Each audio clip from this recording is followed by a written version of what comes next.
నమస్కారం, చరణ్ టీవీకి స్వాగతం. మొదలైన బతుకమ్మ సంబరాలు.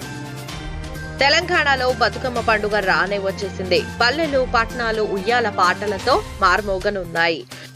తెలంగాణ ఆడపడుచులు ఆటపాటలతో అంగరంగ వైభవంగా జరుపుకుంటారు. తీరొక్క పూలతో సాగే వేడుకను 9 రోజుల పాటు నిర్వహిస్తారు. పెద్దరమావాస్య రోజు ఎంగిలి పూల బతుకమ్మతో ప్రారంభమై ఈ నెల 10న సద్దుల బతుకమ్మతో వేడుకలు ముగియనున్నాయి. తెలంగాణ సంస్కృతికి చిహ్నం బతుకమ్మ పండుగ. రంగురంగుల పూలతో ప్రతి గ్రామం శోభాయమానంగా మారిపోతుంది. ప్రపంచంలో పూలను పూజించే అరుదైన పండుగ ఇది. జీవితమంతా సంతోషంగా సాగిపోవాలనేది బతుకమ్మ పండుగ ఆంతర్యం.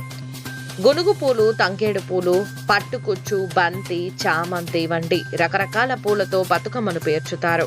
సాయంత్రం ఇంటి ముందు సమీపంలో ఉన్న దేవాలయాలు, చెరువుల వద్ద మహిళలంతా గుమిగూడి పాటలు పాడుతూ బతుకమ్మ వేడుకలు జరుపుకుంటారు.